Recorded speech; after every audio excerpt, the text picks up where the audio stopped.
Now, 6 months after troops reclaimed the city of Mosul, the Syrian government is still struggling to kickstart rebuilding efforts on the ground.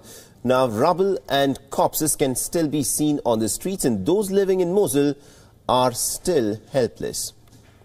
It's been 6 months since Iraqi forces declared victory in Mosul, and enormous heaps of rubble remain a common sight. In front of the Al-Nouri Mosque, where the Islamic State group proclaimed its caliphate 3.5 years ago, corpses continue to decompose. In the old city, alleyways remain largely empty of residents and littered with debris. Now it's been 6 months since the liberation, but even if 60 months had passed, nothing would happen because the rebuilding efforts are limited and small. There's massive destruction here. It's like Hiroshima or Nagasaki in Japan.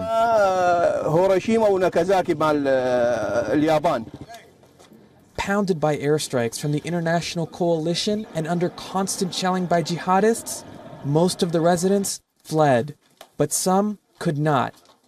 Our neighbor's house was targeted, so they called on my husband to take the people out from under the rubble. So he went. My father told us to get out of there, me, my mother, and my children. He took us to another house and came back to bring my husband, but on the way back, they got killed.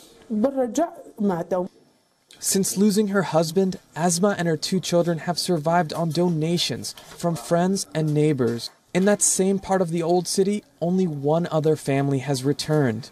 Ansam Anwar says it's a daily struggle to survive the cold without water or electricity.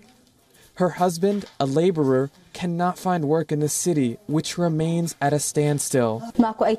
There's rubble in the streets, and we can smell the corpses of Islamic State group fighters. There's no electricity or water. No NGO came to check on us. You see the debris.